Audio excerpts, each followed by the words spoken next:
हवन करने से हम वापस ब्रह्मांड को वो पदार्थ और वस्तुएं रिटर्न करते हैं जो ब्रह्मांड ने और टोटल एग्जिस्टेंस ने, कंप्लीट नेचर ने हमें दिया है।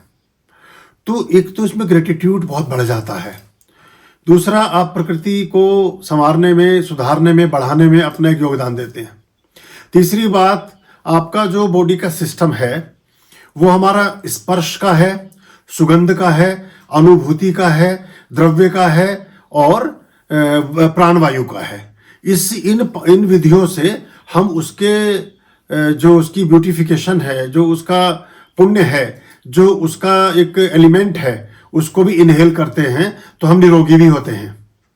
हम जब यज्ञ करते हैं तो उस ताप को, जब हमारा ईएनटी हमारे सामने, तो नोज, थ्रोट, आईज, ईयर्स, ये आपका गला, लंग्स, ये सारे ऑर्गन्स, आपका नाभि, ये सारे ऑर्गन्स की सेक लगती है अग्नि की ताप से। और वो अग्नि जो कि पवित्र है और औषधियों के साथ है, उसमें बहुत सारी मेडिसिनल वैल्यू है उस समिधा में, उस गौघृत में। तो वो आपका सबसे पहले स्वास्थ्य ठीक होना शुरू होता है, आपकी हेल्थ ठीक रहने लगती है, आपका एनर्जी लेवल बेहतर होने लगता है यज्ञ के कर्म को करने से। क्योंकि इसलिए यज्ञ कर्म में जब आप उन औषधियों की आहुति देते हैं और उस अग्नि को प्रदीप्त करते हैं तो कभी भी आपको धसका नहीं लगता, खांसी नहीं आती, आपको धुआं नहीं लगता, आपको वो कभी भी परेशान नहीं करती है वो अग्नि। क्योंकि वो औषधीय अग्नि है, वो हमारे शरीर के लिए उपयोगी और शुभ अग्नि है। इसलिए हम जब उसके सम्मुख बैठते हैं तो अपने सारे चक्रास को बेहतर करते हैं, अपने सारी चीज़ों को बेहतर करते हैं। ब्रह्मांड के संबंधित देवताओं को जब एक निर्दिष्ट मंत्र के साथ आहुति देते हैं तो वो जो एनर्जी के फॉर्म में वो देवता है वो हमसे प्रसन्न होता है और वो जिस चीज का देवता है उसका तत्व हमारे जीवन में बढ़ना शुरू हो जाता है। हमारे शरीर में भी बैलेंस होने लगता है और हमारे जीवन में भी बैलेंस होने लगता है। तो इसलिए ये बड़ा जरूरी है। तो और जो छोटे छोटे उपक्रम हैं, सबसे पहले जब आप यज्ञ करते हैं तो उसमें आप बैठते हैं तो आचमन करते हैं, 3 बार आचमन करना होता है। उससे पहले हाथ को धो लेना चाहिए। मुख शुद्धि के लिए आप थोड़ा 2-3 लीफ डालते हैं केसर की, अपने मुख में रखते हैं। तो जब उस केसर की लीफ को रखेंगे तो जो जिस चुटकी से, जिस फिंगर्स और इससे थंब से रखेंगे वो टच नहीं करना है जीभ को। रीजन क्या है, फिर वो हाथ आपका अगर अशुद्ध हो गया, झूठा हो गया, तो आपको उसको वॉश आउट करने के लिए, धोने के लिए जाना पड़ेगा। तो उतनी देर का फिर गैप आएगा, तो उसको ऊपर से छोड़ते हैं। ऐसे ही आप आचमन करते हैं तो आचमन के बाद फिर हाथ को वॉश करते हैं। फिर अंगन्यास में जब आप जल प्रोक्षण और जल प्रसेचन करते हैं तो जब आप थोड़ी सी ड्रॉप लेकर के मुख में कहते हैं वांग में आस्य रस्तु, तो मुख चूंकि एक है तो मध्य में करते हैं। फिर आप करते हैं नसौर में प्राण अस्तु, नोस्टल 2 हैं, नोज के 2 पॉइंट हैं, तो दाहिने से बाएं करते हैं। पहले राइट, ओम वांग में आस्यरस्तु, ओम नसौर में प्राणरस्तु, ओम अक्षरोर में चक्षुर्मस्तु, ओम कर्णयोर में श्रोत्रमस्तु, ओम बाहों में बलमस्तु, ओम ऊर्वों में ओजोअस्तु। तो जो 2 पार्ट हैं बॉडी के, उनमें पहले राइट फिर लेफ्ट, और जो सिंगल है उसमें मध्य में करते हैं। ये हम अपने शरीर में इस जल को लेने के साथ उस जल में ही देवता को स्थापित करके अपने शरीर में प्रतिष्ठापित करते हैं।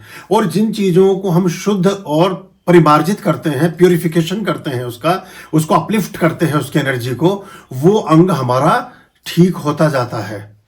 अगर हमने कहा ना कि वांग में आस्य रस्तु, तो जो हमारा मुंह है वो हमेशा ठीक रहेगा। कभी हमें मुख कैंसर, थ्रोट इन्फेक्शंस, दांतों की खराबी, जिह्वा में परेशानी, मतलब हम खाना खाने योग्य रहेंगे। फिर हमने नासिका का किया, नाक का किया, तो हम हमेशा प्राणवायु, हमारा जो अपान और व्यान वायु है, जो हमारा बायां और दायां स्वर चलता है, जो चंद्रमा स्वर और सूर्य स्वर चलता है, वो हमेशा ठीक चलेगा। जब वो ठीक चलेगा तो ब्लड प्रेशर ठीक रहेगा, रक्त संचार ठीक रहेगा, आपका किडनी ठीक काम करेंगी, आपका लीवर ठीक काम करेगा, आपका भोजन ठीक से डाइजेस्ट होगा, ये इसके पीछे बड़ा साइंटिफिक है। ऐसी आंखें ठीक काम करेंगी, कान ठीक काम करेंगे, आपके कंधों में ताकत रहेगी, कोई भी वजन उठाना है ठीक से आप उठा पाएंगे, पैरों में ताकत रहेगी। जब ना ओजो में स्योजो अस्तु, तो जब घुटनों की बात करेंगे तो अपने पैरों पर आप 100 वर्ष तक चलने की सामर्थ्य को विकसित कर लेंगे, क्योंकि उसमें आपने एक विशेष आयोजन पर एक विशेष समय में आपने उस पर एक एनर्जी छोड़ी है अपने अंगों पर, तो वो अंग हमारे चार्ज होते जाते हैं। कॉस्मिक जोन में और हिंदू पद्धतियों में, हमारे कर्म कांड में, हमारे ज्योतिष और हमारे वेदास में सारा खेल डिटर्मिनेशन का है। संकल्प की शक्ति पर ही सब कुछ निर्भर है। तो जिस तरह के हमारे डिटर्मिनेशंस होते हैं वैसे ही हमारा जीवन होता जाता है। तो जब एक विशेष मंत्र के साथ आप अपने अंग को एक आदेश देते हैं तो वो अंग आपका शुद्ध और समृद्ध होता है, पुष्ट और हेल्दी होता जाता है।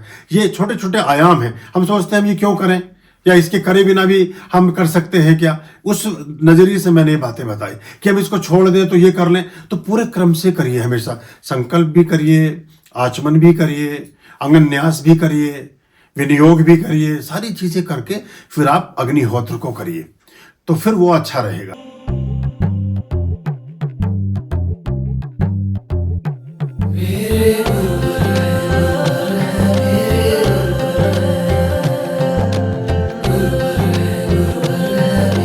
गुरुर् ब्रह्मा गुरुर्विष्णु गुरुर्देवो महेश्वरः गुरुर् साक्षात् परब्रह्म तस्मै श्री गुरुवे नमः। तस्मै श्री गुरुवे नमः।